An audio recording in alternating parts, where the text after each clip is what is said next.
코로나19 이후 비대면 문화의 확산으로 새로운 디지털 콘텐츠 열풍을 일으킨 NFT. NFT 콘텐츠가 예술과 게임, 스포츠 등 다양한 영역으로 점점 확대되면서 전 세계적인 관심과 투자가 증가하고 있습니다. 하지만 무형물에 대한 가치 책정과 미비한 제도 등 NFT 시장의 불확실성이 크다는 목소리도 나오고 있는데요. 디지털 콘텐츠 시장의 급격한 변화에 발맞춰 우리나라 콘텐츠 산업이 글로벌 시장을 주도하려면 어떻게 해야 할지 김형주 한국 NFT 콘텐츠 협회 이사장과 이야기 나눠봅니다. 가상 공간에서 콘텐츠의 소유권을 인정하는 NFT가 확산하고 있습니다. 지난해 전 세계 NFT 거래액은 무려 14조 원을 훌쩍 넘겼습니다. 네, 실체가 없는데도 불구하고 이렇게 주목받을 수 있는 이유는 무엇인지 NFT에 대해서 오늘 자세하게 알아보도록 하겠습니다. 김형주 한국 NFT 콘텐츠협회 이사장님과 함께합니다. 네, 먼저 그 NFT 이 용어가 좀 아직은 또 생소합니다. 이 무엇인지 또 왜 화제가 되고 있는 건지 설명 부탁드리겠습니다. 예, 이제 NFT라고 하는 건 Non-Fungible Token이라고 하는 대체 불가 토큰의 약자입니다. 우리가 대체 가능 토큰은 비트코인 같은 것입니다. 예컨대 제가 우리 앵커님에게 돈을 만원 빌려준다면 내 돈을 만원 드리면 나중에 다른 돈으로 만원만 주면 됩니다. 근데 대체 불가라고 하는 것은 바로 그 돈, 바로 그것으로 돌려달라고 하는 것이죠. 가령 예를 들어서 우리가 손흥민 선수를 응원하기 위해서 토트넘 구장에 갔다.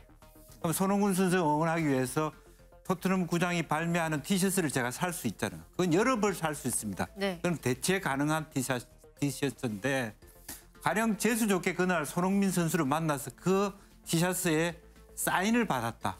그때부터는 상황이 달라지는 겁니다. 그날 내가 그 자리에 있었다.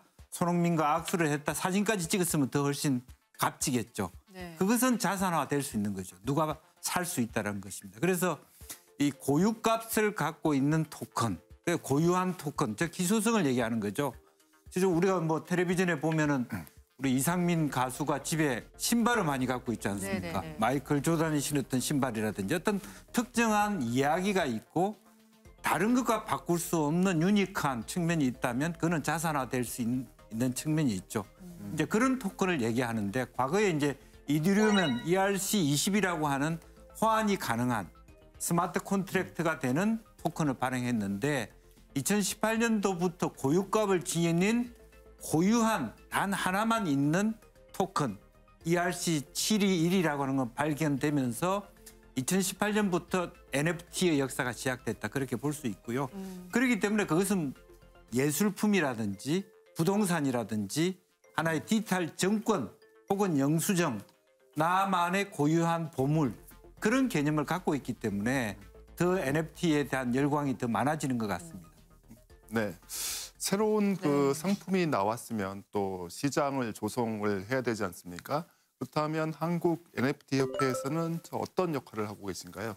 예, 지금 이제 첫 번째는 이제 NFT라는 개념도 생소하시고 그렇지만 NFT가 주로 메타버스라는 공간 속에서 지불 결제 형태가 됩니다. 과거로 보면 게임 머니 같은 것이 진화한 형태죠. 무기가 굉장히 비싸지 않습니까? 무기를 사고 팔 수 있는 결제 수단이 NFT로 발행되기 때문에 블록체인과 메타버스와 NFT는 거의 한 묶음이라고 볼 수 있습니다. 그래서 그런 측면에서 사실은 NFT의 가치가 넘어서고 있기 때문에 가령 이제 게임 산업 속에서의 말하자면 거래 문제라든지 규제가 많겠죠. 아직도. 그러니까 실제적으로 정부와 관련해서 국회와 관련해서 NFT가 산업화될 수 있는 제도적인 측면이 하나 있고요. 어제도 제가 이제 미술가, 예술가들이 만났는데 어떻게 NFT를 발행해야 되는지를 모르지 않습니까? 그렇습니다. 상당히 그런 의미에서 NFT가 뭐고 어떤 형태에 발행될 수 있는지를 교육시키는 부분이 있을 수 있고요. 또 하나는 지금 우후죽순격으로 NFT 관련된 마켓플레이스, 소위 쉽게 얘기하면 콘텐츠 거래소들이 드러나고 있는데 어떤 가이드라인도 없고 규제도 없습니다. 이제 그런 측면에서 조금 투자자를 보호하고 우리 산업을 진행하기 위해서 제도화 그리고 일반 대중을 위한 또 예술가들을 위한 교육 또 정부의 통계, 정부가 지금 NFT가 얼마나 거래되는지 하나의 작품이 NFT화 되면서 가격이 어떻게 형성되는지 어떤 통계도 없습니다. 그래서 네. 그런 데이터를 만들고 통계를 만들고 또 콘텐츠진흥원 또 문화부와 같이 정부가 이것을 하기 위해서 어떤 지원을 해야 되는지 아시다시피 지금 대선 공간이기 때문에 NFT와 관련된 공약이라든지 또 정책이라든지 이런 것을 개발하는 일도 지금 하고 있다. 그렇게 말씀드립니다. 그 권리를 보호받을 수 있는 대상의 범위가 궁금한데요. 그러니까 내가 원 제작자라면 가상 공간에 낸 모든 것들에 대한 것을 보호받을 수 있다는 그런 말씀이신가요? 그렇습니다. 이제 블록체인 기반으로 하기 때문에 가령 예를 들면 제가 미술가인데 제가 우리 앵커님에게 내 미술품을 10만 원 주고 팔았습니다. 네. 그렇지만 그분이 100만 원 주고 다른 분한테 팔 수 있지 않습니까? 이제 그때부터 저는 모를 수 있는데 이 NFT 토큰은 어떻게 프로그램화되어 있냐면 이 B라고 하는 분이 C한테 팔더라도 그 거래 기록이 블록체인에 남게 돼 있습니다. 그래서 그 A를 떠난 원작자를 떠난 그분에게도 판 가격의 10% 가령 뭐 그건 계약하기 나름이겠습니다만은 원작자에게 돈을 지불할 수 있도록 프로그램화돼 있거든요. 이제 그런 측면이 상당히 특이점이라고 할 수 있겠습니다. 그래서 그런 측면에서 우리가 이제 이 시장이라고 하는 것이 예술, 뭐 음악, 그다음에 부동산도 왜냐하면 이것이 판권과 관련돼 있는 부분이고요. 네. 실제로 제가 심지어는 저는 그런 생각도 자판기도 제가 권한을 가질 수가 있죠. 혹은 잘 팔리는 정육점 식당의 하나의 백방기행에 누가 앉았던 자리. 신기하네요. 그런 것들도 NFT화 될 수 있는 시간이 있다. 이 자리에 팔리는 거는 내가 다 투자를 했으니까. 그리고 호텔의 어떤 방. 앞으로 그런 부분에 있어서는 꼭 예술품을 뛰어넘어서 실제적으로 NFT의 공간이라고 하는 건 굉장히 부동산, 뭐 다른 영역까지도 이것이 만약에 부가적인 투자의 대상이 될 수 있다면 저는 NFT화 할 수 있다 그렇게 생각이 듭니다. 지난해 글로벌 NFT 거래액이 14조 원을 넘겼습니다. 그만큼 그 기대 심리가 크고 투자자들도 그 관심을 보이고 있다는 뜻이겠죠. 그 이사장님께서는 우리나라의 그 NFT 시장 어떻게 전망하십니까?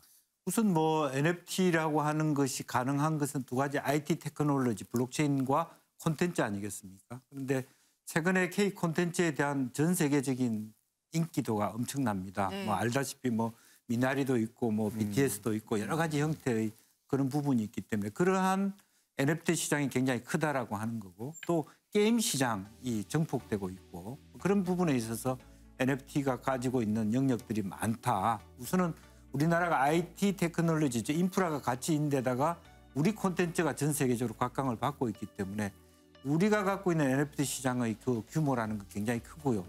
미술 시장도 최근에 왜 뭐 서울 옥션을 비롯해서 한국의 옥션 경매가 활용이 됐냐면 홍콩 시장이 거의 기능을 못함으로써 그것이 우리 시장으로 정폭되고 있거든요. 솔직히 말씀드려서 미국과 뭐 유럽 시장을 압도할 수는 없다 하더라도 동아시아에 있어서 한국이 갖고 있는 어떤 문화적 상징성이라든지 K 콘텐츠의 가치 이런 것들을 보면 NFT 시장은 굉장히 크다. 그렇게 볼 수 있겠습니다. 인터넷에 있는 그러니까 실물로 소유할 수 없는 것에 대해서 가치를 측정한다는 게 조금 쉽지 않은 일처럼 다가오게 되거든요. 이 가격이라는 거를 그럼 누가 어떻게 측정을 하게 되는 건가요? 그렇습니다. 그것이 사실은 애매한 부분이죠. 그렇죠, 네. 제가 이제 최근에 프랭크라고 하는 우리나라 최고의 NFT 미술가를 한번 만난 적이 있는데 네. 결국 자기 미술에 대한 자존감이죠. 내 미술은 이 정도 받아야 되겠다고 올렸더니 그게 팔렸더라고요.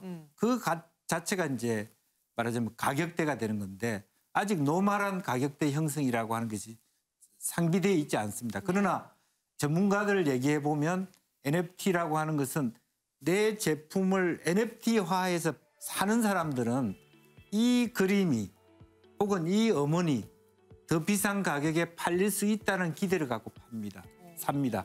그러니까 더 중요한 거는 한 번 샀다. 내 그림을 사서 우리 집에 벽에 걸어놓는 것은 사실은 NFT하고 관련이 없을 수 있어요. NFT로 사더라도. 네. 그냥 죽을 때까지 걸어놓으면 되니까. 그렇죠. 그런데 NFT 시장을 들여다보는 사람들은 내가 이걸 10만 원에 사서 15만 원에 팔 수 있다는 기대 때문에 사는 거거든요. 그러면 그 기대를 가지는 건 뭘까요? 희소성, 그다음에 기술성, 그다음에 스토리. 이게 누가 입었던 옷이었다. 혹은 누가 그린 그림이었다. 그런 것이죠. 또 그 작가가 살아있는 작가인 경우에는 이 작가가 다음 작품은 더 비싸게 팔린다. 마치 주식처럼 공시가 가능한 그런 부분이 필요하다는 것이죠. 그래서 재미있는 부분은 그냥 그림을 사는 거하고 NFT화해서 비즈니스 트랙에 올라간다는 건 좀 다른 부분이지만 투자가 들어가기 때문에 이제 그런 측면에서 몇 가지 측면들이 있다고 보입니다. 그러니까 이 가치와 더불어서 지속적으로 이 작가가 고가의 작품을 만들 수 있다는 기대, 네. 더 팔릴 수 있다는 기대가 전제된다는 측면이 있는 것 같고 지금은 아마 거품도 솔직히 있고 뭐 뒤죽박죽인 것 같습니다. 그러나 시간이 지나면 일정하게 이제 우리가 예술품뿐만 아니라 고미술처럼 어떤 그 진품 명품처럼 감정가라는 게 있지 않겠습니까? 그래 감정가라는 것들이 생기기 시작하면 평가 기준이라는 게 생길 것 같고요. 그러면 조금 더 합리적으로 안심하고 투자할 수 있는 그런 시점이 오지 않을까 그렇게 생각이 듭니다. 정부에서도 좀 움직임을 나서는 것 같아요. 지금 NFT 활성화를 시키려는 움직임이 좀 보이는 것 같은데 국민에게 NFT 바우처를 지급하겠다고 이 내용을 발표를 했거든요. 네. 이 내용은 정확히 어떻게 되는 거예요? 사실은 이것은 뭐 NFT 활성화라기보다는 메타버스 활성화의 측면이 더 강합니다. 메타버스 영역에서 NFT화할 때 바우처를 줌으로써 민팅, 소위 NFT화 할 수 있도록 도와주겠다. 그걸 누군가 도와주는 그 비용을 정부가 되겠다는 측면이 있기 때문에 그런 거죠. 실제로 나이 드신 예술가들이 그림을 NFT하고 있는데 이건 기술적인 영역이거든요. 그래서 누가 도우미가 필요한 거고 그러니까 메타버스라고 그러죠. 메타버스화를 도와주는 사람의 활성화를 위해서 NFT 그것이 이제 지불 결제 수단이 될 수 있기 때문에 정부가 그런 진작책으로 만들어놨다고 보면 될 것 같습니다. 다만 부작용이 있을 수 있는데 NFT라고 하는 거는 이더리움 기반으로 돌아가는데 많이 올릴수록 가스비가 비쌉니다. 비효율적이 될 수 있기 때문에 다시 한번 자기 제품이 그야말로 더 나은 가격으로 팔릴 수 있는 제품인가를 생각하고 NFT를 할 필요가 있다. 자제할 필요가 있다. 그런 말씀을 드리고 싶습니다. 암호화폐의 경우에는 그 처음에 뭐 거품 논란이 있다가 결국은 그 과세 영역까지 들어오지 않았습니까? 그러니까 시장을 그 정부가 인정을 했다는 건데 그렇다면 그 NFT 시장이 성장을 하려면 뭐 정부는 어떤 역할을 해야겠습니까? 뭐 똑같습니다. 사실은 뭐 어떻게 보면 그동안에 이 정부에서 특검법 이후로의 과세 과정까지 진행하고 어떻게 보면 정부가 진작하지 않았기 때문에 오히려 저는 블록체인도 어렵고 암호화폐라고 하는 단어 자체도 국민한테 생소하기 때문에 NFT가 더 똑같은 영역인데도 활성화된다고 보여지거든요. 더 쉽게 다가갈 수 있고 그림을 샀다. 실제로 보면 과세도 보면은 우리가 토큰을 샀다 그러면 뭐 이상하게 보이지만 그림을 샀다라고 보면 이상하게 보지 않는 부분이 NFT가 갖고 있는 장점이 되기도 합니다. 두 가지 영역이기 때문에 NFT는 그림을 산 영수증이기 때문에 그러니까 정부에서도 훨씬 더 쉽게 이것을 말하자면 유가 정권화할 수 있는 대상으로 볼 수 있다는 거죠. 이제 그런 것처럼 전체 영역에서 게임 산업이나 문화 산업이나 콘텐츠 산업에 진작을 해주면 될 것 같다. 또 넓은 의미에서 현재 대선에 나와 있는 후보들도 이 부분은 굉장히 오픈 마인드 돼 있는 것 같습니다. 네. 이제 그런 의미에서 특검법은 솔직히 규제법이거든요. 돈 세탁 방지법이었다면 새로운 형태로 지금 이제 업계에서 요구하는 것은 좀 부총리급의 규제를 풀 수 있는 뭐 청을 만들어주든 뭐 부를 만들어라. 디지털 경제의 일환으로 좀 콘텐츠의 확보 또 우리 자산을 해외에 넓게 수출하는 의미로 봐주면 훨씬 더 빨리 정착이 될 것이다. 저는 그렇게 봅니다. 네.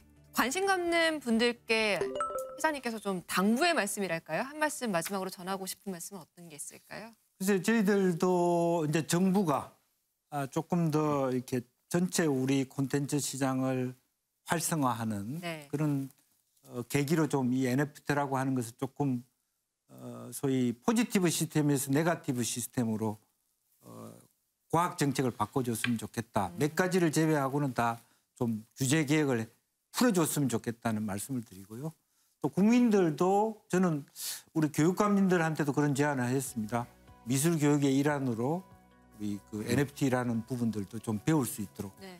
일반화 대중화하고 또 교육적인 차원에서도 전 국민들이 자기의 미술을 가상자산화할 수 있는 그런 데까지 조금 어떤 칸막이라는 정책에서 뛰어넘어서 조금 봐주면 그야말로 문화강국, 문화대국이 될 수 있지 않겠나 그렇게 생각을 합니다. 전 세계적으로 NFT 시장은 관련법 제정이나 암호화폐 사기 피해 등 풀어야 할 숙제가 많은 상황입니다. 한국 NFT 콘텐츠 협회가 이 숙제를 해결하는 데 기여해 주시길 바라겠습니다. 네, 협회장님의 말씀은 여기까지 듣도록 하겠습니다. 고맙습니다. 네, 감사합니다.